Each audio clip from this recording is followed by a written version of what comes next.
जी अस्सलाम वालेकुम students. Lecture number 12 start करते हैं। अच्छा यार, हम कुछ दिन से पढ़ रहे हैं कि इनकम फ्रॉम प्रॉपर्टी एक बिल्कुल सेपरेट ब्लॉक इनकम है। तो लाइट ऑफ करो यार। तो कभी आपके जहन में आया कि बड़े न्यूमेरिकल में अगर इनकम फ्रॉम प्रॉपर्टी आ जाए तो उसको कैसे डील करेंगे? तो इसको जरा देखते हैं एक छोटा सा सवाल करके ना। यार मिस्टर कामरान है, उसने, ये मैं क्वेश्चन बना रहा हूं आपके सामने, ठीक है? ऐसे रजिस्टर पे छोटा सा क्वेश्चन। मिस्टर कामरान है, वो कहते हैं यार मैंने सैलरी कमाई है 7 लाख, इनकम फ्रॉम बिजनेस कमाई है 9 लाख, ठीक है? अदर सोर्स नहीं कमाई, कैपिटल गेन नहीं कमाई, income from property IFP, income from property मैंने कमाई है 3 मिलियन, फर्ज करें 3 मिलियन। मेरा टैक्स निकालें, मेरा टैक्स निकालें। सोचो ये जो दो इनकम्स हैं 7 लाख और 9 लाख, ये जो दो इनकम्स हैं 7 लाख और 9 लाख, क्या मैं ये कह सकता हूं ये 7 लाख और 9 लाख जो है, ऐसे ही अपने समझने के लिए रेड मार्कर से लिख रहा हूं, ये नॉर्मल टैक्स रिजीम्स हैं, यानी इन पे वो चैप्टर 4 वाले रेट लगेंगे, पेज 30 और 31 वाले। और इनकम फ्रॉम बिजनेस भी नॉर्मल टैक्स रिजीम है, और ये सेपरेट रेट अवेलेबल हैं, इसलिए इसको मैं कह सकता हूं ये कौन सी इनकम है? Separate block, separate block. अच्छा यार, ये न्यूमेरिकल की रिक्वायरमेंट डालते हैं, छोटा सा ऐसे ही आपको मैं सवाल कराना चाह रहा था। कैलकुलेट टैक्स, इस बंदे का टैक्स निकाल के देने आपने मुझे, इस बंदे का टैक्स। अच्छा जी, आंसर बिल्कुल एग्जाम लेवल के ऊपर आंसर, लेकिन मैं एब्रीवेशंस यूज करूंगा, आपने एब्रीवेशंस यूज नहीं करनी। चले मैं भी प्रॉपर पूरा नोट करता हूं। Mister Kamran, income and tax thereon, क्या मतलब? इनकम और उस पे कितना टैक्स बनता है। टैक्स ईयर 2000 XX, सवाल वाले ने बताया नहीं कौन सा टैक्स ईयर है, ठीक है? अच्छा जी, लेट स्टार्ट। बोलो जी, इनकम फ्रॉम सैलरी, आप पूरा लिखना यार। इनकम फ्रॉम सैलरी बोलो 7 lakh, income from business 9 lakh, income from property 3 million. Clear clear clear clear. अच्छा जी, टोटल करो।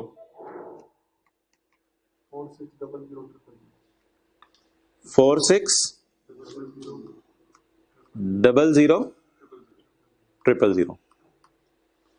अच्छा, अब आप आ जाओ, अगर मैं इसको क्लोज कर दूं, अब आप आ जाओ इसका टैक्स निकालने के लिए।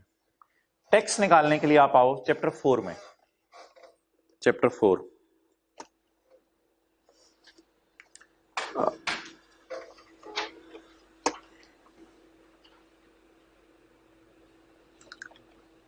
हाँ, चैप्टर 4 में आके मुझे बताओ, मैं टेबल्स में अगर इसको देखूं, टेबल 1 या 2 बात की बात है, टेबल 1 या 2 बात की बात है, वो छोड़ो। अगर मैं टेबल्स में इसका टैक्स रेट देखूं तो आपको कोई 4.6 ढूंढने में कोई मसला मसाइल तो नहीं आएगा? 4.6 ढूंढने में हाँ आएगा मसला, 4.6 मिलियन चैप्टर 4 में ढूंढने में मसला आएगा।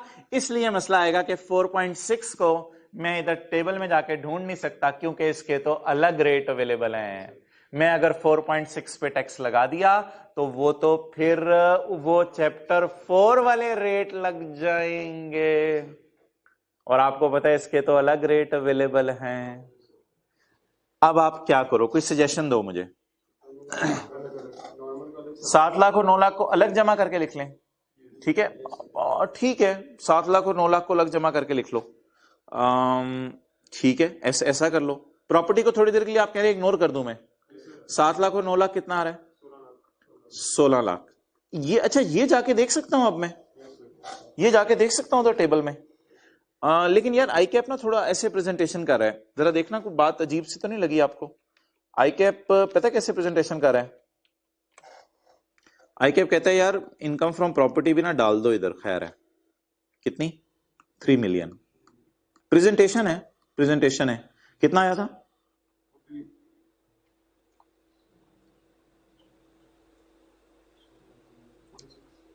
46000000। आई कैप कहते बाद में लेस कर दो इनकम फ्रॉम प्रॉपर्टी को, क्योंकि एस डॉट बी है, ये सेपरेट ब्लॉक है। ठीक है, ये बेटर प्रेजेंटेशन है, आई कैप की राय है। वैसे मैं पहले बुक में दूसरे तरीके से करता होता था, लेकिन अब मैंने भी आई कैप के तरीके से करना शुरू कर दिया है। तो आपको बुक में भी इंशाल्लाह इसी पैटर्न पे सोल्यूशन मिलेगा कि प्रॉपर्टी इनकम हम ऐड कर दिया करेंगे, लेकिन फिर बाद में हमें ख्याल आएगा कि यार इस पे तो रेट लगाने ही नहीं वो वाले।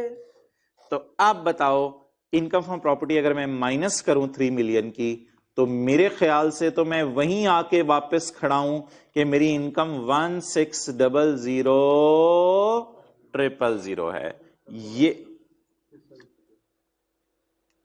ये मेरी टोटल इनकम है, ये मेरी टोटल इनकम है।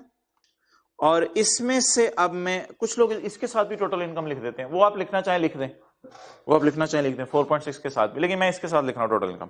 इसमें से ज़कात वगैरह अगर इस बंदे ने कोई पे किया है तो वो मैं माइनस कर दूंगा ज़कात, वो इसने पे कोई नहीं की, सवाल में गिवन नहीं है। ये आ गई मेरे भाई इसकी टैक्सेबल इनकम। अब मुझे ले जाओ चैप्टर 4 पर और इसका टैक्स निकलवाओ, लेकिन क्या जल्दी है, इतना सा नोट करें पहले।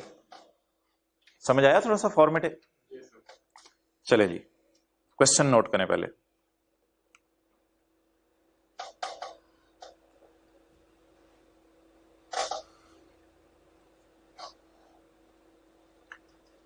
इनकम फ्रॉम सैलरी 7 लाख, और छोटा सा सवाल है, लिख लो, तस्वीर के खींच रहे हो। Income salary 7 lakh, income of business 9 lakh और income from property 3 million. Calculate tax. चलें जी, सॉल्यूशन नोट करें, बी क्विक।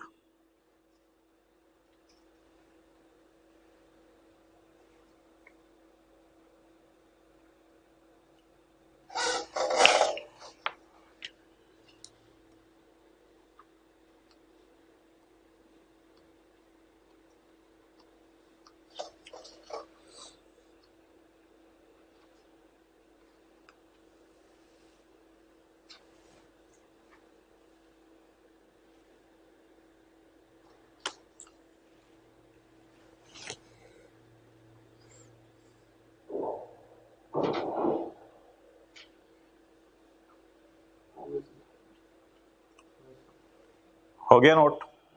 अच्छा, अब आपको तरीका क्या पता चला? सैलरी भी मेरी इनकम है, बिजनेस भी मेरी इनकम है, प्रॉपर्टी भी मेरी इनकम है। सारे इनकम्स को जमा कर लें। जमा करके कोई पूछने वाला पूछे तूने कमाया कितना, हम कहेंगे हमने 4.6 मिलियन कमाया। फिर जब हम रेट लगाने लगेंगे तो हमें ख्याल आएगा, ओ हो इस पे तो अलग रेट लगाना है, तो इसको ऐड किया था। ये जरा मेरा एरो याद रखना, इसको आपने माइनस कर देना, इसको आपने माइनस कर देना कि इस पे ऑलरेडी सेपरेट रेट्स अवेलेबल हैं, तो हम क्यों इसको यहां पे रखें। अब आप मेरे भाई इस स्टेज पे पहुंच गए हैं कि अब आप ये 16 लाख पकड़ें और वो काम करें जो पेपर में कैलकुलेटर पे करना है, एग्जामिनर को शो करके नहीं दिखाना। टैक्सेबल इनकम का जरा 75% लो,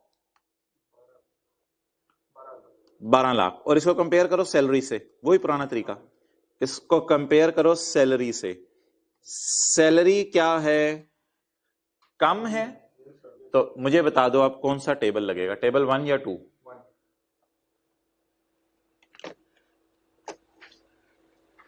ये पढ़े में टेबल? आप बता दो टेबल 1 लगेगा 2? टेबल 1। हाँ, 16 लाख बोलो कहां आ रहा है अब? ये चैप्टर 4 में पहुंच गया हूं। चैप्टर 4 में वो जो पेज 30 है, जो जनरल रेट्स है हमारे, सीरियल नंबर 4 वाला रेट लगेगा। 12 लाख से ज्यादा पे 15% और 70,000।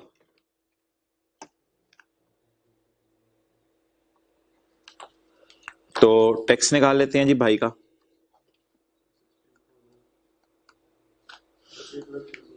70,000 जमा 12% ऑफ 15% ऑफ जमा 15% ऑफ 4 लाख। कैलकुलेटर पे तरह कैलकुलेट करो। 1,30,000। थोड़ा सा एक सवाल मैं आपसे पूछने लगा हूं, ये रेड वाला तो मैं मिटा दूं, ये पेपर में नहीं करना। एक सवाल मैं आपसे पूछने लगा हूं, अगर आपकी इजाजत हो, ये 1,30,000 किस पे टैक्स बने? ये 7 लाख और 9 लाख पे, ये सैलरी और बिजनेस पे बना है, ये सैलरी और बिजनेस पे बना है। अब आप मुझे बताओ, एक लाइन अगर मैं इधर ऐड कर दूं, आपकी इजाजत हो, टैक्स के साथ में छोटा सा लिख दूं एनटीआर, नॉर्मल टैक्स रिजीम का टैक्स, सही है? ये एनटीआर का टैक्स हो गया 1,30,000। क्या करूं? बस ठीक है यार, काफी है अब, या कोई सजेशन दें? इसने किस किस पे टैक्स दे दिया हुकूमत पाकिस्तान को? सैलरी और बिजनेस पे। किस किस पे सॉरी कैलकुलेट कर दिया, दे दिया हुकूमत को, वो मैं निकालता हूं अभी। ये टैक्स हो गया नॉर्मल टैक्स रिजीम का, सादा सा। अब बता दो मुझे कौन सा इसका टैक्स जो है वो चाहिए? बोलो बोलो बोलो। हाँ, इसकी प्रॉपर्टी इनकम पे टैक्स चाहिए। अब क्या मैं एक लाइन ऐड करूं? आप लोग मुझे ऐड करवाओ जरा लाइन, कोई इंग्लिश लिखवाओ। Tax on income from property, और रेड मार्कर से आगे छोटा सा लिख दूं सेपरेट ब्लॉक। अब इसके ऊपर मैं टैक्स निकालूंगा। बताओ इनकम प्रॉपर्टी कितनी थी इसकी? 3 मिलियन। 3 मिलियन पे जरा देखते हैं क्या रेट है। ओ, मैं गलती से चैप्टर 4 में चला गया, मुझे तो इसी चैप्टर में रहना चाहिए, प्रॉपर्टी के चैप्टर में। प्रॉपर्टी के चैप्टर में बोलो कितना टैक्स बन रहा है इसका? टेबल किधर है? Serial number 5। 2,10,000, 2,10,000 plus 20% of amount exceeding 2 million, वो मेरे ख्याल से 1 मिलियन बनेगी। 1 million into 20% plus 2,10,000,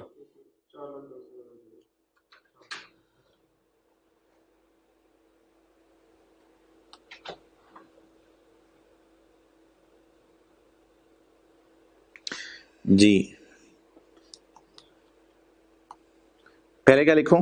2,10,000 plus 2,10,000 plus 20% of 1 million, 20% of 1 million, 4,10,000।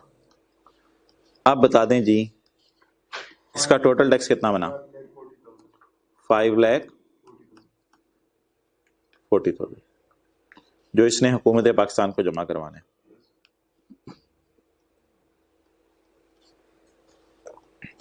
Tax payable to government Imran Khan, 5,40,000।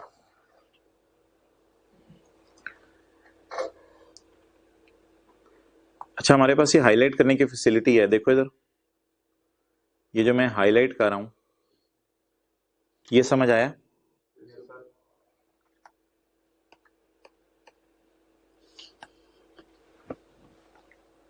ये भी समझ आ गया? तो नॉर्मल इनकम्स पे हमने ये टैक्स निकाला है, और जो सेपरेट ब्लॉक थी उस पे ये निकाला है। अब बता दो न्यूमेरिकल सॉल्व करने का फॉर्मेट। जितनी भी इनकम्स हुआ करेंगी, salary, business, capital gain, property, other source, हम उसको एक दफा ऐड कर दिया करेंगे सबको। ऐड करके जो इनकम आएगी उसमें से आरजी तौर पे जरा 3 मिलियन को, तुम यार साइड पे हो जो, जरा 3 मिलियन को जरा साइड पे निकाल देंगे। अब हमारी मेरे ख्याल से नॉर्मल इनकम्स बच गई हैं, सैलरी और बिजनेस। इसमें से हम ज़कात माइनस करेंगे। इस टैक्सेबल इनकम का लिया करना है 75%, टेबल 1-2 डिसाइड करने के लिए। अब आपने सैर करते हुए चैप्टर 4 में जाने। अब आपने टैक्स कैलकुलेट कर लिया 16 लाख पे, 3 मिलियन पे भी टैक्स कैलकुलेट करने वाला रहता था, वो आपने इधर कैलकुलेट कर लिया। क्लियर? ओके। अच्छा, अपना स्टूडेंट्स, एक दफा आपको मैं दोबारा लिखूंगा, लेक्चर 11 में स्टार्ट कर रहा हूं, वो उस बात को आप इग्नोर कर दीजिएगा। हमारा लेक्चर नॉर्मल तरीके से अब चल रहा है, और कल वाली जो बातें की थी उनको एक दफा नजर मार के हम आगे चलते हैं। जी, अस्सलाम वालेकुम स्टूडेंट्स, लेक्चर नंबर 12 स्टार्ट करते हैं। अच्छा, कल हम बात कर रहे थे कि एक एडवांस होता है जो कि रेंट से एडजस्ट होता है, उसके बारे में मैंने क्या कहा था? उसका क्या करना है? उस रेंट को आपने एक्सेलेंट, जो एडजस्टेबल होता है उसे इग्नोर करना है, और जो नॉन एडजस्टेबल है उसे आपने किस पे डिवाइड करना है? 10 पे डिवाइड करना है। ओके, अच्छा यार, इतना अब काफी हो गया है। अब हम मेरे ख्याल से ना एक सेक्शन 15A रह गया, उसको छोड़ो आप। हम इनकम प्रॉपर्टी का एक न्यूमेरिकल सॉल्व करना शुरू करते हैं। लेकिन इससे पहले कि मैं प्रॉपर्टी का न्यूमेरिकल सॉल्व करूं, आप जहन में एक पिक्चर सी लाओ। चाचू वाली मिसाल याद है? चाचू वाली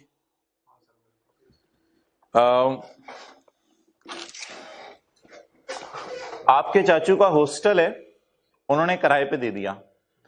अभी जो हॉस्टल किराए पे दिया तो हर रूम में जो बच्चा है वो रूम का किराया भी दे रहा होगा।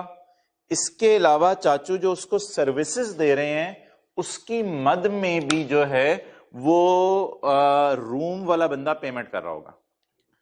अच्छा, अब एक बात जरा समझने की कोशिश करना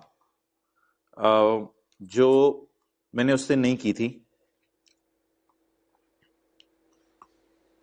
ये 10,000 और 4,000 आपके चाचू के लिए कैश इनफ्लो है या कैश आउटफ्लो है, ये जरा डिसाइड कर लो। रूम नंबर 1 में जो स्टूडेंट होगा, जो हॉस्टल में रह रहा होगा, वो आपके चाचू को आके 10,000 रुपया किराया पकड़ाएगा रूम का और 4,000 रुपए किराए पकड़ाएगा rent charge for other services. 4,000 रुपया किराया पकड़ाएगा अदर सर्विसेज का। अब आपके चाचू की जेब में 14,000 आ जाएंगे, 14,000 आ जाएंगे, ठीक है।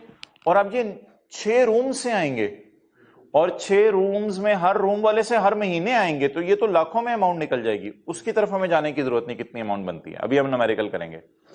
लेकिन मेरे भाई, ये जो लाखों रुपए आपके चाचू कमा रहे होंगे, इसके बदले कुछ ना कुछ खर्चे भी कर रहे होंगे।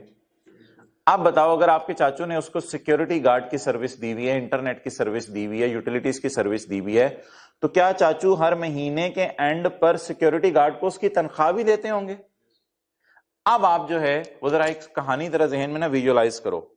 आपके चाचू जहन में लाएं, चाचू आपके चाचू वरना मामूली हैं, जो भी जहन में लाएं, उन्होंने एक हॉस्टल बनाया, उन्होंने किराए पे दिया, उनकी जेब में हर कमरे से हर महीने 14,000 आ गया। ये जो 14,000 है जमा होते होते होते इनके पास लाखों रुपया बन गया, क्योंकि 6 कमरों से आ रहा है, हर महीने आ रहा है। ये जो लाखों रुपया इनकी जेब से पड़ा है, तो फर्ज करो महीने या साल का एंड आएगा तो ये सिक्योरिटी गार्ड को बुलाएगा, भाई इस इन लाखों रुपए में से ना कुछ हजार तुम्हारे लिए, वो तुम्हारी तनख्वाह है। इन लाखों में से कुछ पीटीसीएल के लिए वाईफाई का बिल। वो आउटफ्लोज मैंने आपको शो नहीं किए थे, मैंने इसलिए उस दिन क्या लिखा था, इनफ्लो। इसके बाद वो पे करेंगे मेरे ख्याल से वापडा वालों को बिजली का बिल हर महीने, वो जो लाखों रुपए जेब में जमा हुए हैं मुख्तलिफ कमरों से। इन द एंड क्या सिक्योरिटी गार्ड को तनख्वाह देने के अलावा और पीटीसीएल का इंटरनेट का बिल देने के अलावा, बिजली वगैरह के बिल देने के अलावा, क्या चाचू को हॉस्टल को रन करने के लिए कोई और खर्चे भी करने पड़े होंगे?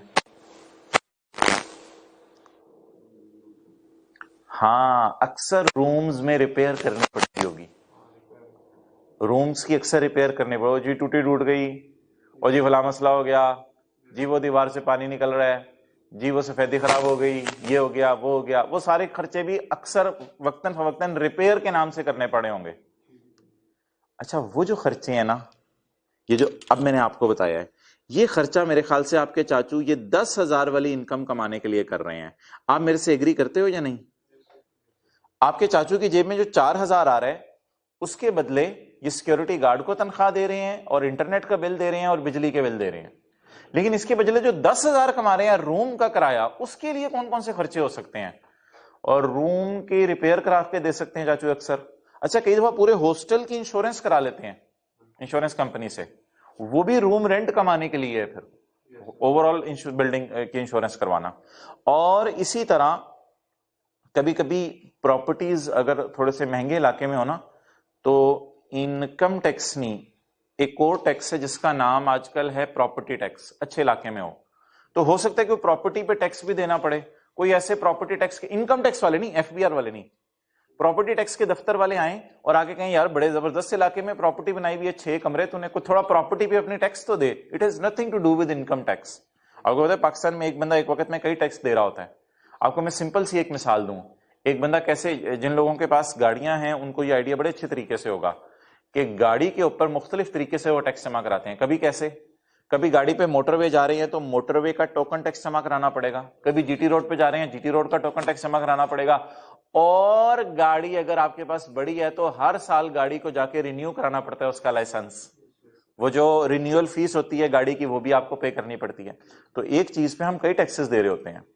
तो ऐसे विजुअलाइज करो कि अगर आपके चाचू ने हॉस्टल बनाने का बोल्ड डिसीजन लिया है तो खाली मक्खन ही मक्खन नहीं होगा कि मजे ही मजे लगे हुए पैसे ही पैसे आ रहे हैं, उसको कमाने के लिए खर्चे भी करने पड़ेंगे। ठीक है, तो ऐसे नहीं चारों उंगलियां घी में होंगी, उनको कमाने के लिए खर्चे भी करने पड़ेंगे। तो खर्चे इसके बदले कौन से होंगे जरा बताओ? 4,000 के बदले सिक्योरिटी गार्ड को तनख्वाह देनी पड़ेगी, इंटरनेट का बिल देना पड़ेगा, बिजली के बिल देने पड़ेंगे। ये रूम रेंट के बदले कौन से खर्चे होंगे? लिखने की जरूरत नहीं है अभी, रिपेयर्स वगैरह करवानी पड़ेगी और इंश्योरेंस वगैरह करानी पड़ेगी। इनकम टैक्स के अलावा कोई और टैक्स है जैसे प्रॉपर्टी टैक्स वगैरह, ये होगा। या हो सकता है कोई बंदा रखा हो रेंट कलेक्ट करने के लिए, हो सकता है चाचू आते ना हो हॉस्टल में, कोई बंदा वगैरह रखा हो कमरों में जाके नॉक करके मूंछो बड़ी बड़ी मूंछो, ओ पाओ निकल बाहर, ओ की है ओ भाई खर्चा, ओ किराया दे, शर्म नहीं आती? अगला बंदा फोन ये लीजिए किराया। तो रूम रेंट कलेक्ट करने के लिए कोई बंदा रखा हो। क्लियर? अच्छा, अब इनको लिखने की जरूरत नहीं है यार। ये देखो आप, ये मैंने लिखे हुए हैं, ये ना पेज 206 है, पेज 206। तो पहली तो बात ना, वो जो टेबल में हम लफ्ज पढ़े थे ना, एक लफ्ज ग्रॉस का, ग्रॉस का मतलब है, ग्रॉस का मतलब है 10,000। 4,000 तो अदर सोर्स में जाएगा ना। ग्रॉस का मतलब पता है क्या है? ग्रॉस का मतलब है 10,000। वो जो चाचू की जेब में 10,000 जा रहे हैं, अभी उसमें से खर्चे नहीं हुए, ग्रॉस का मतलब है 10,000। अच्छा, तो वो जो टेबल के नीचे ना ग्रॉस का मतलब मैंने एक्सप्लेन किया हुआ है। What does the word gross means? The word gross in above table means that no expenses will be allowed while calculating income under the income from property। ओ ये सेक्शन ना पढ़ लेना, ये कोई और तफसील है, ये सेक्शन ना पढ़ने बैठ जाना, सबर कर जाओ। Following are some of the expenses which can be incurred while calculating income under that income from property। कुछ खर्चों की मिसालें मैंने दी हैं, बट लेकिन एक बात याद रखना, if above expenses are given in question you should ignore them। आपने ये खर्चे इग्नोर करने हैं by giving a note that no expenses are allowed under the head income from property। ये प्रॉपर्टी के चैप्टर में खर्चे माइनस करने की इजाजत नहीं है, मैं सिर्फ 10,000 की बात कर रहा हूं। 10,000 कमाने के लिए बोलो क्या क्या खर्चे करने पड़ेंगे? Repair of building, insurance of building, property tax of building, lawyer fees for defending a case against property.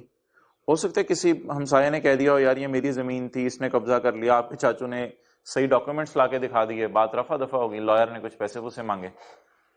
और रेंट कलेक्शन चार्जेस क्या होते हैं यार? ये आप कॉलेज आते हैं ना तो फीस लेने के लिए बंदा दरवाजे के बाहर खड़ा होता है, हाँ भाई फीस नहीं जमा कराई आपने। तो वो जो रेंट कलेक्शन चार्जेस से मुराद है, वो जो मूंछों वाला बंदा चाचू ने रखा होगा हर कमरे में जाके रेंट कलेक्ट करेगा, उसको चाचू कोई ना कोई तनख्वाह दे रहे होंगे। तो ये मोटे मोटे खर्चे हैं जो आप 10,000 कमाने के लिए कर सकते हैं। अच्छा, इसमें ये इस तरह ना सोचिएगा कि सर रेंट कलेक्शन तो वो 4,000 भी कलेक्ट हो रहा होगा उसमें साथ ही, इस तरह ना सोचिएगा, बस बात को सिंपल रखें, बस समझ लें वो रूम रेंट के लिए ही रेंट कलेक्शन चार्जेस हैं। तो टू कंक्लूड द बहस, इस बहस को अगर मैं यहां कंक्लूड करूं तो हजरात, ये जो 10,000 था ना, 10,000 ये था ग्रॉस। 10,000 कमाने के लिए हो सकता है आपको 500 की रिपेयर करानी पड़े, 500 की इंश्योरेंस करानी पड़े, 600 का प्रॉपर्टी टैक्स पे करना पड़े, 700 लॉयर को पे करने पड़े, और आपको जो है वो 300-400 रेंट कलेक्शन एजेंट को पे करने पड़े।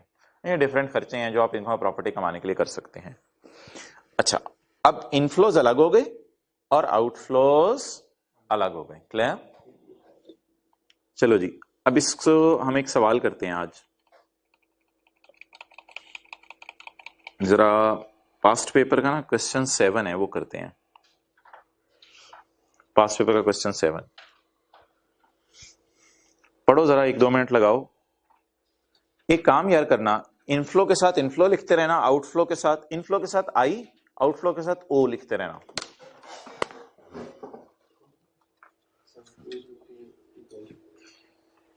पेज 212, इनफ्लो के साथ आई, आउटफ्लो के साथ ओ।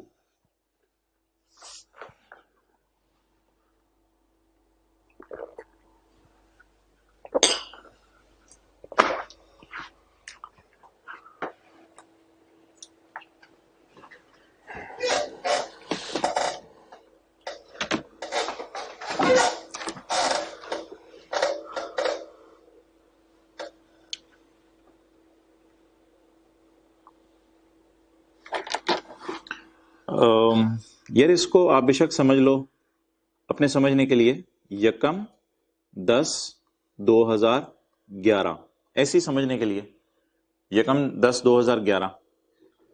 और ये जो लिखा हुआ है ये बन जाएगा 2012, यानी x को 1 से रिप्लेस कर दो, x को 1 से रिप्लेस कर दो, जरा बात समझनी आसान हो जाएगी। रिक्वायरमेंट में भी 2012।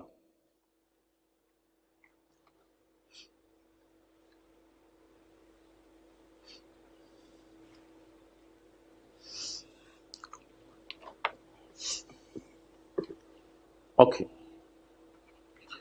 पढ़ लिया? इनफ्लोज आउटफ्लोज पता चल गए? चलें जी पढ़ते हैं। Mister Suhail, a resident individual, owns a building in Clifton area of Karachi. On यकम 10/2011, ये जो है ना यकम 10/20x1, ये एंड होगा 30 जून 20x2।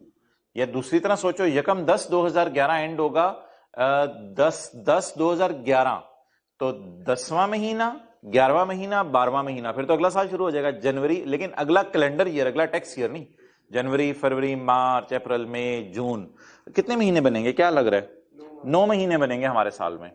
तो मैं ना अभी असल में पहला सवाल है ना, तो जरा एक्स वगैरह के चक्कर में मैं नहीं पढ़ना चाह रहा, तो मैं आपके लिए जरा सवाल को आसान कर दिया। ठीक है, आप इस तरह अंडरलाइन करके लिख लो। मिस्टर सुहेल, अगर किताब नहीं आई तो लिख लें, पहली लाइन में सर ने यकम 10/2011 लिखा था, चौथी लाइन में 2012। Mr. Sohail, a resident individual, owns a building in Clifton area of Karachi. On Yakam 10/2011, he rented out the building to Mr. Bakir at annual rental of 12 lakh. यार ये यहां रुक जाओ, मुझे ये बताओ कि एक तो फुल स्टॉप के आगे लफ्ज लिखा हुआ है, this amount include 15,000 per month for arranging 2 security guards for building. अब मुझे बताओ, मालिक मकान किराएदार से साल का कितना ले रहा है? 12 लाख। साल का कितना ले रहा है? 12 लाख। साल का 12 लाख ले रहा है, और उसमें उसने उसे कहा हुआ है कि 15,000 पर मंथ तुम किसका दोगे? सिक्योरिटी गार्ड्स का दोगे। क्लियर? ओके, मुझे ये फीलिंग आ रही है कि ये 12 लाख इज इनफ्लो, ये इनफ्लो है, ये उसकी जेब में, चाचू की जेब में आ रहे हैं, और ये 15,000 भी इनफ्लो है जो 12 लाख में पड़ा हुआ है। 15,000 12 लाख में पड़ा हुआ है। ओके, अब आप मुझे बताओ यार कि if a person rents out the building along with connected services, then amount received for rendering other services is under other source of head of income, and this will be chargeable, 12 में से जब minus कर देंगे, this will be chargeable under that income from property। मेरे ख्याल से यहां तक इनफ्लोस की बहस खत्म करते हैं। देखो इधर, यहां तक इनफ्लोस की बहस खत्म करते हैं, और इसमें से प्रॉपर्टी और अदर सोर्स की इनफ्लो अलग अलग करा दो मुझे, लेकिन हमारे साल का बताना है आपने। Okay, it could be working one में इधर कर देता हूं, तो चलो व्हाइट बोर्ड पे कर लेते हैं। वर्किंग वन,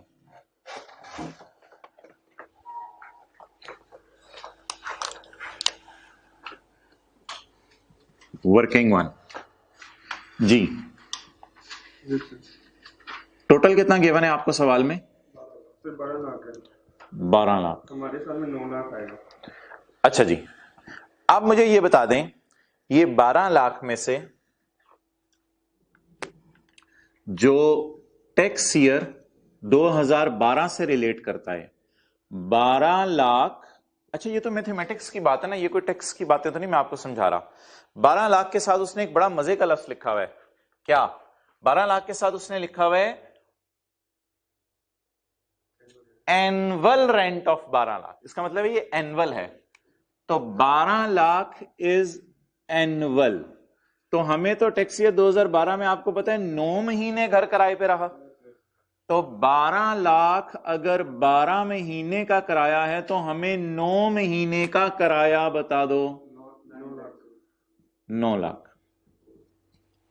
ये 9 लाख टैक्स ईयर 2012 से रिलेट करता है, 3 लाख से हमें कंसर्न नहीं। अच्छा, अब इस 9 लाख के कोई आगे हिस्से करने हैं? यस सर, बिल्कुल।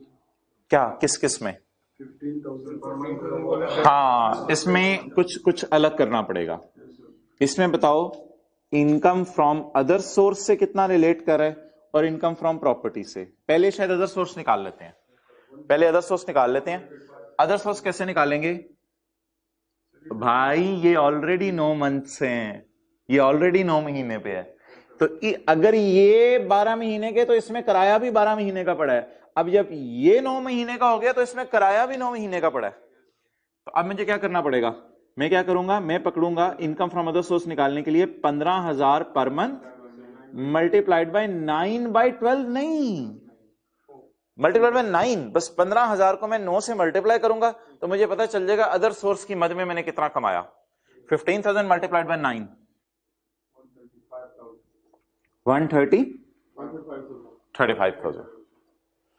और इनकम फ्रॉम प्रॉपर्टी बैलेंसिंग निकाल लो, BAL बैलेंसिंग, क्या मतलब 9 lakh minus 1,35,000 is equal to 765,000। इन दोनों का टोटल क्या है? 9 लाख, 9 लाख।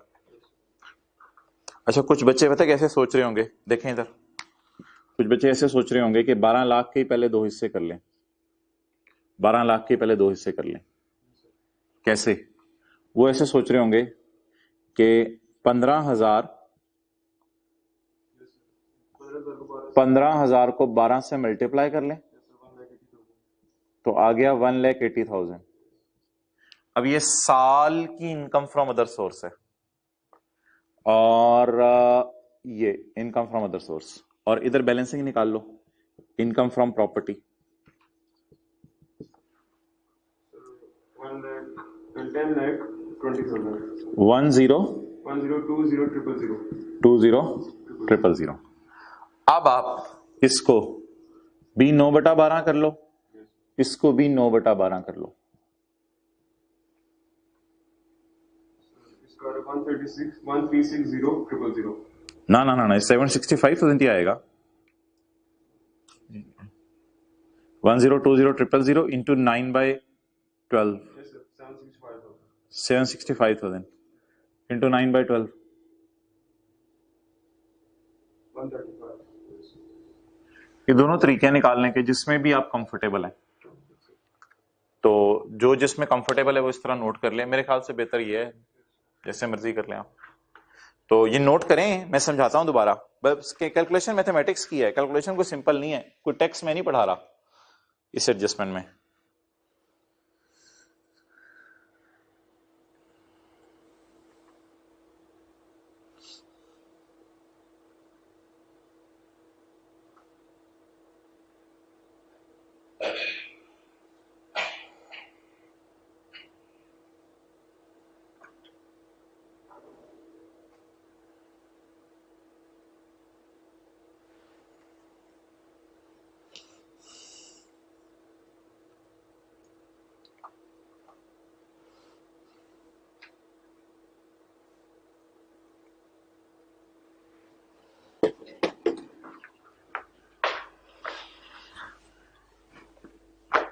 मेरे नहीं ख्याल दोनों नोट करने की जरूरत है, बस कोई एक नोट कर लें जिससे आइंदा चलें।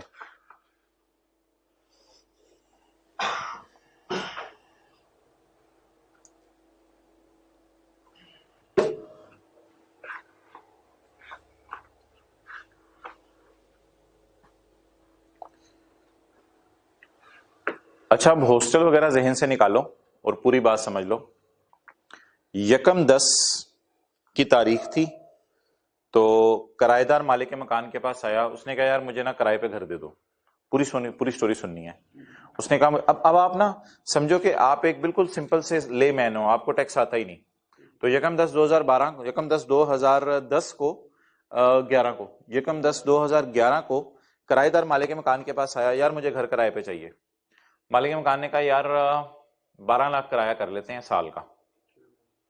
तो जाहिर बात है टैक्स ईयर एंड आपको पता है थोड़ा डिफरेंट होता है, 30 जून होता है, तो किराएदार तो किसी भी दिन आ सकता है। तो किराएदार 1/10 को आ गया, तो इसका मतलब है 10, 11, 12 और फिर जनवरी, फरवरी, मार्च, अप्रैल, मई, जून, तो टोटल 9 महीने किराएदार हमारे साल में रहेगा, 3 महीने अगले साल में रहेगा। तो उसने कहा यार साल का किराया 12 लाख है, एग्री करते हो तो आ जाओ। इस 12 लाख में थोड़ा बहुत मैं तुमसे इस मद का भी ले लेता हूं कि तुम्हें ना सिक्योरिटी गार्ड मेरी तरफ से, जैसे हम कहते हैं ना अगले बंदे को चाय मेरी तरफ से, आज खाना तू खिला दे। तो हमने कहा यार सिक्योरिटी गार्ड मेरी तरफ से, परेशान हो, सिक्योरिटी गार्ड मेरी तरफ से। उसने कहा यार इसके कितने पैसे? आपने कहा वो 12 लाख में शामिल है, वो 12 लाख में शामिल है, तो परेशान ना हो। 12 लाख में तकरीबन 15,000 जो पर मंथ है ना, 15,000 पर मंथ, वो मैं तेरे से सिक्योरिटी गार्ड का ले रहा हूं। मैंने अपने माइंड में खुद ही कैलकुलेशन कर लिया सारी, तो 15,000 पर मंथ सिक्योरिटी गार्ड का तेरे से ले लेता हूं, और बाकी वो जो तुम्हें घर किराए पे दे रहा हूं ना उसका है।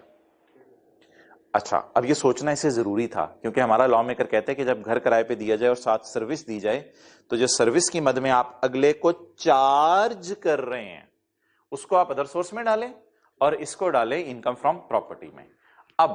अब आगे आपकी मर्जी है कैलकुलेशन कैसे करनी है। मैंने कहा 12 लाख आपका साल का है, तो 9 महीने में बता दो हमारे साल में कितना कमाएंगे हम? 9 लाख। तो जाहिर बात है 12 लाख साल में कमाएंगे तो 9 महीने में 9 लाख कमाएंगे, हमारा ईयर एंड आ गया। जब 9 लाख कमाएंगे हम, तो 9 लाख में से 15,000 मल्टीप्लाइड बाय 9 हम कमा रहे होंगे अदर सोर्स, बाकी कमा रहे होंगे income from property.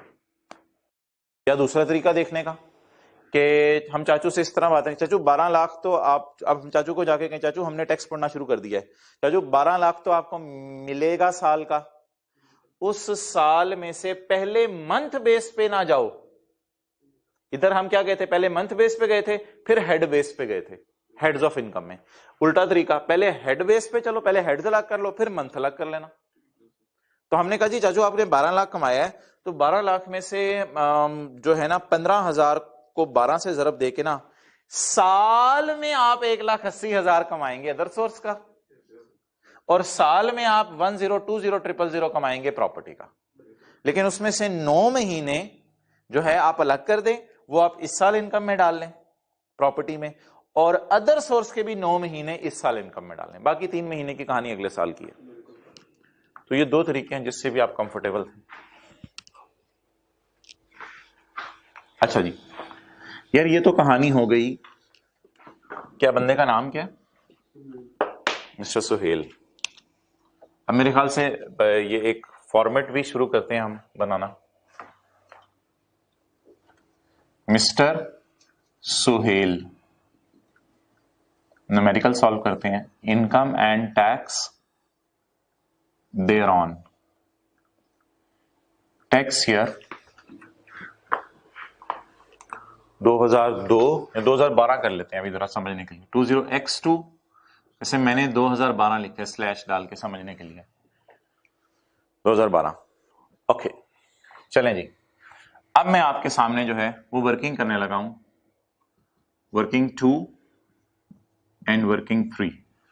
Working 2 is income from property and working 3 is income from other source. आप ऑब्वियसली इसके नीचे करेंगे, इसके नीचे करेंगे income from property, income from other source. अच्छा मुझे ये बताओ कि हमारे साल की ग्रॉस रिसीट कितनी है? 765,000। और इनकम फ्रॉम अदर सोर्स की, यार जिसको अकाउंटिंग की क्लास में आप कहते नहीं थे सेल, टीचर कहते थे सेल लिखवाएं, आप कहते थे सर सेल पहले लिख लें, बाद में सर खर्चे माइनस कर लेंगे, उसी तरह सेल समझ लो। तो इनकम फ्रॉम प्रॉपर्टी की ग्रॉस रिसीट जो कि कस्टमर से आए या टेनेंट से आए? टेनेंट से आए। टेनेंट से आए 7,65,000 और टेनेंट से आए 1,35,000। किस मद में? अदर सर्विसेज देने की मद में, और इसकी मद में कितने आए? 765,000। चलें जी, अब इसमें से आप खर्चे माइनस करें, लेस एक्सपेंसेस, वो अलग सवाल है कि एक्सपेंसेस माइनस करने हैं या नहीं करने, उसको छोड़ें। तो ये वर्किंग 2 और 3 ओपन आपने कर ली, फिर न्यूमेरिकल के फेस पे भी इंशाल्लाह भी फिगर्स को हम लाते हैं।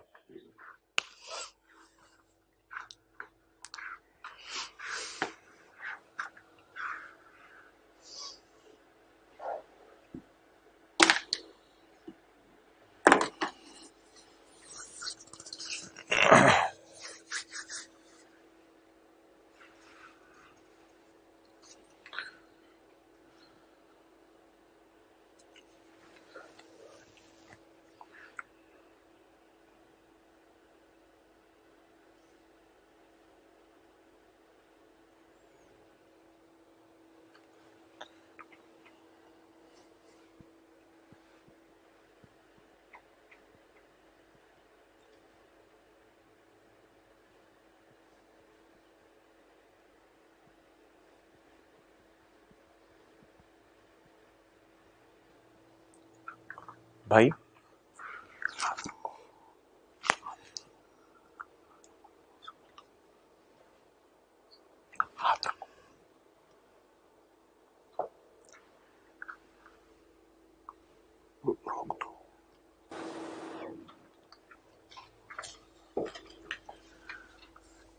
अच्छा भाई, ये लिख ली है ग्रॉस रिसीट्स आपने कि आपके इनफ्लोस कितने आ रहे थे दोनों से? ये आपके सामने आ गई बात? ओके, उधर ही रखो अभी। चलो जी, सवाल पढ़ते हैं आगे, ले आओ यार इधर। अच्छा, अब हमने क्या जानना है? ये तो हमारे इनफ्लोस थे, अब हमने क्या जानना है? आउटफ्लोस कितने हैं। आउटफ्लोस के लिए कोई ऐसी खूबसूरत सी लाइन लिखी होनी चाहिए जिससे पता चल जाए और दिल को तसल्ली हो कि आउटफ्लो हो रहा है मालिक मकान का। मालिक मकान का नाम सुहेल है, जिससे बड़ी तसल्ली हो जाए मुझे कि यार ये आउटफ्लो की फिगर है। फॉलोइंग एक्सपेंसेस वर इनकर्ड, ऐसी जबरदस्त लाइन है, फॉलोइंग एक्सपेंसेस वर इनकर्ड। ऊपर पता है क्या लिखा हुआ था? He rented out a house to Bakir at rental. वो रिसीट था, वो इनफ्लो था, ये आउटफ्लोज हैं। Following expenses were incurred by mister Suhail on the building during the year 2012। Repair की है इसने, ठीक है जी, प्रॉपर्टी टैक्स पे किया इसने, इंश्योरेंस पे किया, रेंट कलेक्शन चार्जेस पे किए हैं। ये सारा ओ है, आउटफ्लो, आपकी जेब से पैसे जा रहे हैं। सुहेल, इतना आसान नहीं होता, जब आप कुछ कमाते हैं तो खर्चे भी करने पड़ते हैं। यार एक लाइन और लिखी हुई है, सुहेल ऑल्सो पेड, ये भी आउटफ्लो है। Suhail also paid a salary of 4,000 per month to each of the 2 security guards at building. To each of the 2 security guards at building. 4,000 per month to each. इसका मतलब है मेरे ख्याल से 8,000 पे कर रहा होगा, 8,000 पे कर रहा होगा, ठीक है। अब यार बड़ी इंटरेस्टिंग बात आपने सुननी है, ये सारे खर्चे इनको आपने पेपर में इग्नोर कर देना है। प्रॉपर्टी के चैप्टर में खर्चे माइनस करने की जरूरत नहीं है। अच्छा, आपको अब ये फीलिंग आ रही है कि ये खर्चे तो वो प्रॉपर्टी इनकम के लिए कर रहे हैं, ये खर्चे अदर सोर्स के लिए कर रहा है। क्योंकि देखो अदर सोर्स के बदले इनफ्लो कितना है? 15,000 फॉर अरेंजिंग सिक्योरिटी गार्ड्स। मेरे ख्याल से रूम से रिलेटेड सर्विस ये सिक्योरिटी गार्ड की दे रहे हैं, ना कि बिजली के बिलों की सर्विस भी दे रहा और किसी चीज की दे। तो रूम से रिलेटेड सर्विस इसने सिक्योरिटी गार्ड की दी। सिक्योरिटी गार्ड को अपनी तरफ से 4 + 4 8,000 दे रहे महीने का। सिक्योरिटी गार्ड को 8,000 दे रहे महीने का और ले 15,000 रहे मालिक के मकान से, ताकि इधर से भी कुछ कमा ले, ठीक है। अब आप कैमरा उधर ले जाओ, तो अब आप सोचो उधर क्या करना है। अब वर्किंग्स में क्या करना है, जल्दी जल्दी जल्दी व्हाइट बोर्ड की तरफ देखें और आप सोचें अब हमने वर्किंग्स के लिए क्या करना है।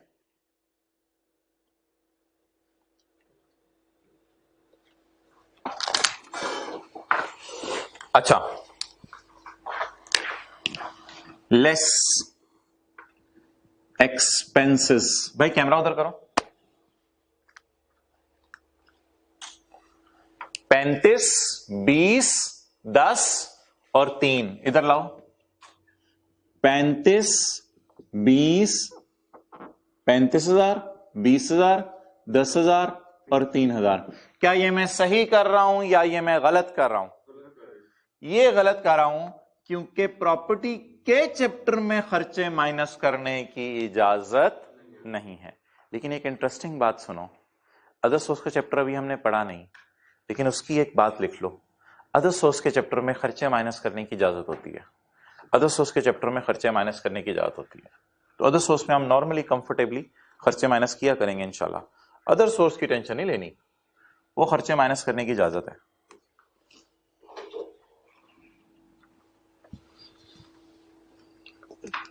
ओके, चलो जी।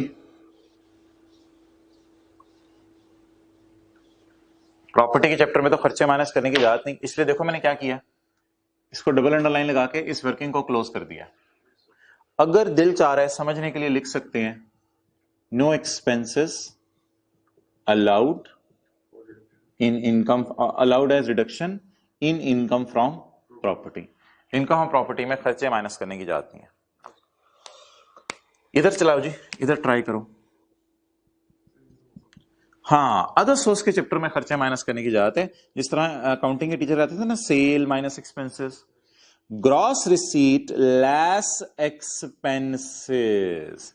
एक्सपेंसेस क्या? Security guard salary.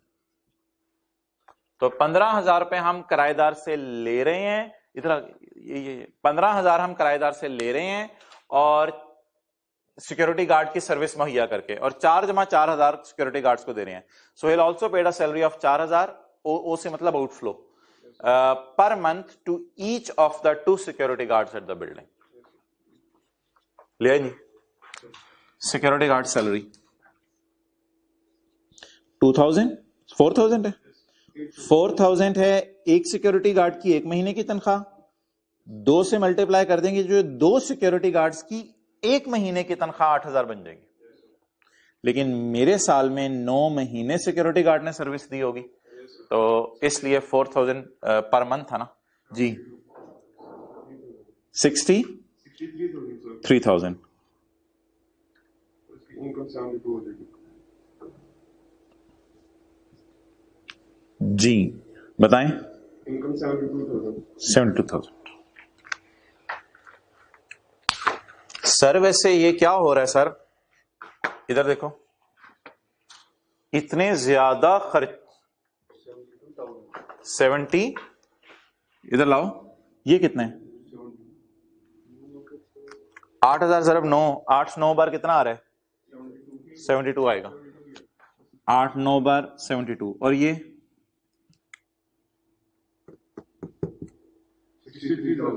63,000। ओके, अच्छा, तो मैं ये बात कर रहा था कि इतना कुछ सवाल में दिया हुआ है, हमने क्यों इग्नोर किया? क्योंकि प्रॉपर्टी के टेबल में लिखा हुआ है ग्रॉस पे टैक्स लगाना है। ग्रॉस मींस खर्चे माइनस करने की इजाजत नहीं है।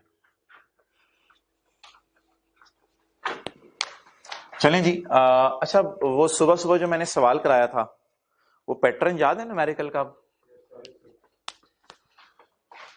वो क्लास में आते ही जो सवाल कराया था, ये देखो। अब इस पैटर्न के ऊपर हम चलते हैं और इस पैटर्न के ऊपर हम सवाल सॉल्व करते हैं। अच्छा, वैसे ना सवाल में डेटा नहीं दिया हुआ इतना ज्यादा, लेकिन मैं ना चाह रहा हूं कि आपके जहनों में फॉर्मेट बैठ जाए। आप पूरा लिखिएगा, इनकम फ्रॉम सैलरी 0। सर क्यों लिख रहे हैं? हम पेपर में भी लिखेंगे? नहीं नहीं, बिल्कुल नहीं लिखेंगे, लेकिन हम अभी न्यूमेरिकल्स का फॉर्मेट बना रहे हैं, तो फॉर्मेट के अंदर इतनी सी गुंजाइश होती है कि हम जो है वो शुरू वाले दिनों में पूरा फॉर्मेट नोट कर लें, कोई मसला नहीं। Income from salary 0, income from business 0, income from capital gain 0, ऐसे ही आपका टाइम जाया कर रहा हूं। हाँ, income from other source 63,000। Income from other source 63,000। Next जी, income from property 765,000। Okay, total कराएं।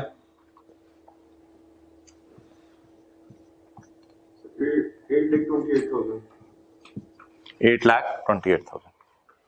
लेकिन इधर आओ, वही काम जो यहां किया था, ये तो टोटल आ गया ना, इसमें से अब प्रॉपर्टी माइनस करें। यहां बेशक कुछ ना लिखा करें, दिल जाता है लिख लें, बेशक ना लिखें, कोई मसला नहीं। लेस इनकम फ्रॉम प्रॉपर्टी, ये ज़कात की वजह से माइनस नहीं की जा रही, इसके पीछे कॉन्सेप्ट है कि ये इस पे सेपरेट रेट अवेलेबल है, ये सेपरेट ब्लॉक इनकम है। यही 765,000 माइनस किया, इसकी टैक्सेबल इनकम कितनी आ गई, वही जो 63 बच गया। बल्कि इसको टोटल लिख लो, ज़कात वगैरह अगर कोई होता कि याद रहे।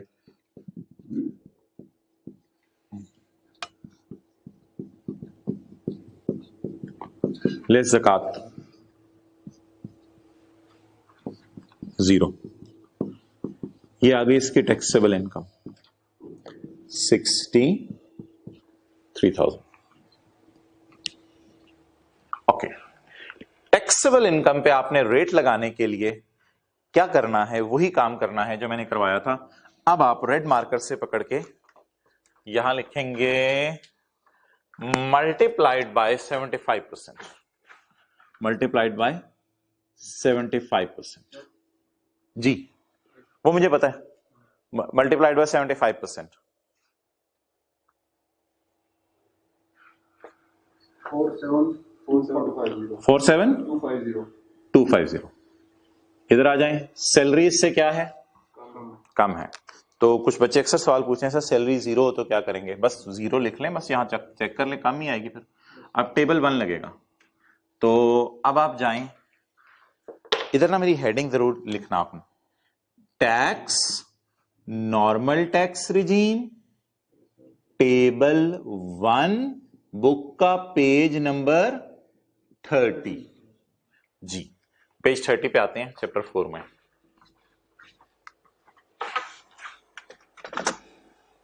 ये जी page 30 chapter 4, where the taxable income does not exceed 4 lakh तो 0%। तो ये खुशकिस्मत ऐसा है कि इसकी इनकम 4 लाख से बड़ी नहीं, इसलिए इसका टैक्स कितने % होगा, 0। बात ही खत्म हो गई ऐसी। सर हमें तो पहले ही पता चल गया था, आपने जिस वक्त लिखना शुरू किया था, आप ऐसे ही इतना टाइम जाया किया हमारा, तो टैक्स इसका 0 है। तो प्लीज याद रखिएगा, सर पेज 30 पे गए थे, कोई इल्हाम नहीं हुआ था कि टैक्सेबल इनकम पे टैक्स 0 बनना है। हम पेज 30 पे गए थे और हमने टैक्स 0 निकाला है। तो इसका नॉर्मल इनकम्स पे टैक्स 0 बन गया। अब यार एक और टैक्स भी तो इसने देना है, tax S.B, separate block income पे। वो कौन सी इनकम है, इनकम फ्रॉम प्रॉपर्टी। उसका टेबल बताओ किताब के किस पेज पे दिया हुआ है, 205 पे।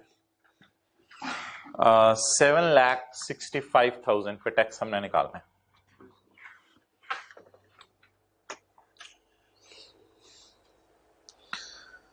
$7,65,000 serial number 3, serial 3 please, we are on page 205। निकलवा दो टैक्स। 20,000 plus 1,65,000 into 10%. 1,65,000 into 10%, Total is 36,500. 36,500। और ग्रैंड टोटल भी आ गया 36,500, जो हमने हुकूमत पाकिस्तान को देना है। Tax payable to government. चलें जी, अब यहां तक नोट करें।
इसको ना 1-2 दफा आप लोगों ने सॉल्व करना है घर में, ताकि ये अच्छी तरीके से जहन में बैठ जाए।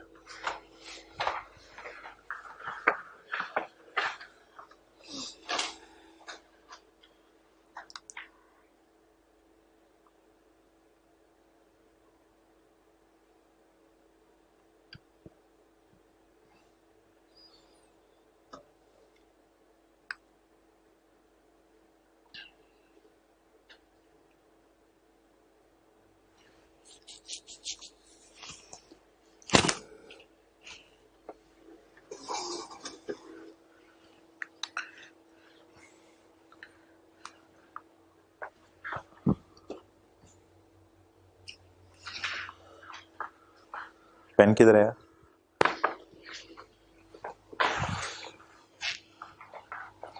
चलो यार इधर ले आओ।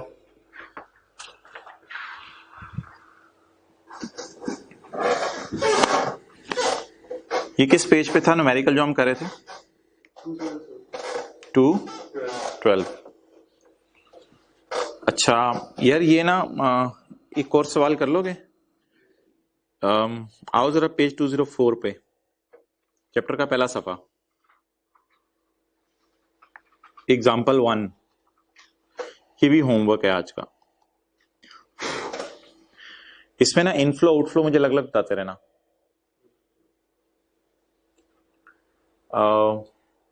Mister Asim rented out house to mister Babar against a rent of 55,000 per month. अच्छा इसमें एनुअल नहीं given, already per month given है।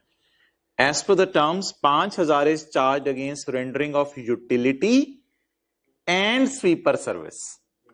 ईच नहीं लिखा हुआ, ईच नहीं लिखा हुआ। As per terms 5,000 is charge against utility and sweeper, पूरा 5,000। रुक जाओ यहां पे। 5,000 55,000 में पड़ा है या नहीं पड़ा? अगली लाइन पढ़ो। This 5,000 is included in 55,000। आप बताओ क्या 55,000 में 5,000 पड़ा है? अब मुझे बता दो कितना घर का किराया बन रहा होगा और कितना अदर सोर्स में जाएगा। 50,000 किराया होगा, 5,000 अदर सोर्स है। जी इधर आओ, इधर देखो। ये 50,000 को मैंने पकड़ा है, 12 से मल्टीप्लाई कर दिया। ये सॉल्यूशन में ये इनकम फ्रॉम प्रॉपर्टी बन जाएगा। और 5,000 को भी सबर कर जो, ये ग्रॉस रिसीट है। मैंने इसके साथ वो इतनी डिटेल में वर्किंग नहीं की जैसे व्हाइट बोर्ड पे मैंने की है। ये अब न्यूमेरिकल सॉल्व होना शुरू हो गया है। सॉल्यूशन है, अदर सोर्स में 5,000 जाएगा, ये भी 12 से मल्टीप्लाई हो जाएगा। लेकिन आगे माइनस क्या हुआ है वो जरा सबर करो, मैं बताता हूं। The actual expenditure incurred are as follows. क्या ये सारे आउटफ्लोज हैं? मुझे बता दो इसमें से प्रॉपर्टी के लिए कौन से हैं, अदर सोर्स के लिए? Repair of house, repair of house मेरे ख्याल से कराना रूम रेंट लेने के लिए जरूरी है, तो ये किसका खर्चा है? इनकम प्रॉपर्टी कमाने के लिए। अच्छा प्रॉपर्टी टैक्स ऑफ हाउस, ये भी प्रॉपर्टी कमाने के लिए खर्चा इनकर हुआ है। अच्छा बिजली के बिल और स्वीपर मेरे ख्याल से ये अदर सोर्स कमाने के लिए खर्चा हुआ है। अब मुझे बताओ कि 7,000 को मैं काट दूं सवाल से और 12,2100 को भी काट दूं, और जो मेरा 5,000 है उसमें से ये 1,800 और 1,000 माइनस हो जाएगा। ये मेरी इनकम फ्रॉम अदर सोर्स आ जाएगी। और बिजनेस उसी तरह, बिजनेस नीचे दी हुई है, his income from business in current year is 9 lakh. तो ट्राई करोगे ये एंड तक टैक्स सॉल्व करने की। यार इसमें एक नोट दिया हुआ है, ये आपने अभी नहीं पढ़ना, ये इंशाल्लाह नहीं, आज टाइम नहीं बचा, देखते हैं ये आज करना है कल करना है। इसमें एक नोट दिया हुआ है, बस आपने नोट नहीं पढ़ना, बाकी सवाल उसी तरह सॉल्व हो जाएगा। न्यूमेरिकल फिगर्स आपको इंशाल्लाह समझ आ जाएंगी, बल्कि प्रॉपर वर्किंग्स करना, प्रॉपर्टी की वर्किंग, अदर सोर्स की वर्किंग, जिस तरह मैंने व्हाइट बोर्ड के ऊपर की है।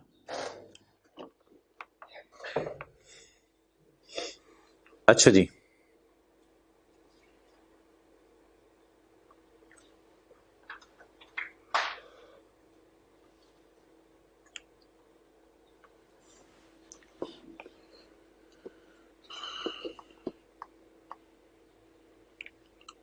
भाई अगली बात ना आपने बड़े गौर से सुननी है।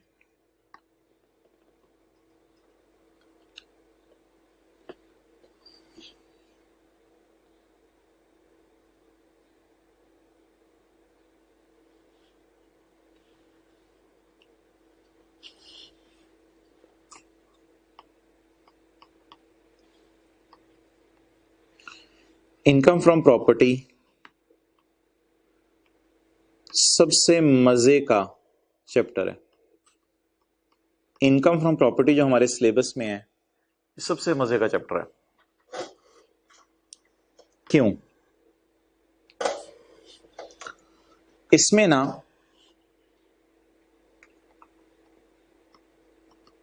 ऑप्शन अवेलेबल है टैक्स पेयर को।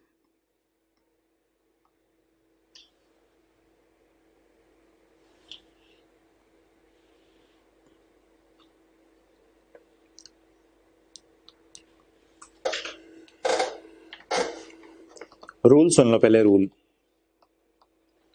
इसमें रूल ये है कि no deduction allowed in income from property.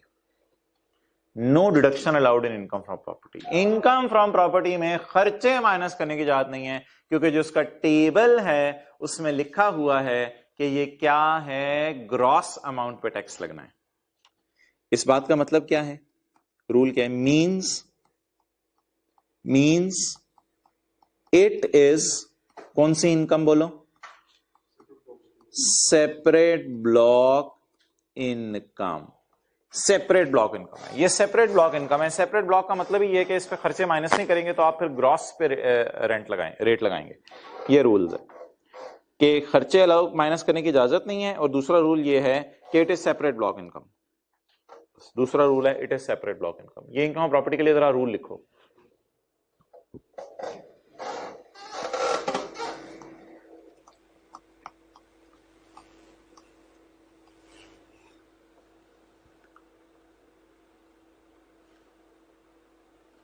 No deduction allowed in income from property.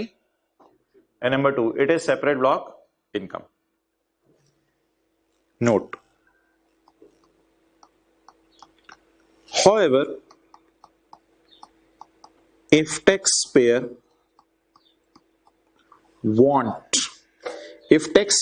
is willing, अगर टैक्सपेयर का दिल चाह रहा है, he can take income from property to normal tax regime. अगर टैक्स पेयर चाहे तो इनकम फ्रॉम प्रॉपर्टी को नॉर्मल टैक्स रिजीम में ले जाए, और नॉर्मल टैक्स रिजीम में ले जाए तो फिर चैप्टर 4 वाले रेट लगेंगे। नाउ सुनते जाओ, गेम ऑन रही है। Now deductions will be allowed. Now deductions mentioned in section 15A, mentioned in 15A. Now deductions will be allowed. अब खर्चे माइनस करने की इजाजत होगी। अब खर्चे माइनस करने की इजाजत होगी। Deductions mention in section 15A will be allowed.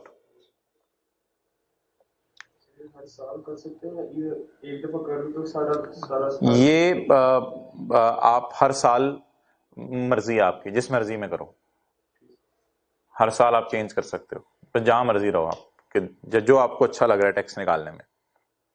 Paper में हमने क्या करना है दोनों में से, वो मैं फिर इंशाल्लाह कल डिस्कस करूंगा। लेकिन फिलहाल एक बहुत बड़ी बात बतानी थी आपको, बहुत बड़ी बात। अच्छा, एक बात याद रखना, लॉ मेकर जो लॉ बनाता है ना, तो उसमें ऑप्शंस बहुत कम देता है। वो कहता है यार ये तरीका है टैक्स निकालने का, लेकिन इनकम प्रॉपर्टी के चैप्टर में अजीब सी बात है, उसने ऑप्शन दे दी। उसने कहा अगर तुम चाहो तो तुम उसको नॉर्मल रिजीम में गिरा लो, जब नॉर्मल रिजीम में गिरा लोगे तब तुम्हें खर्चे माइनस करने की इजाजत है। अब एक इंटरेस्टिंग बात सुनो, ये सेक्शन है 15A, ये एक नया सेक्शन है लॉ का, क्योंकि लॉ जब बना था ना 2001 में मुशर्रफ के जमाने में, उसमें सेक्शन होता था 15 और फिर था 16।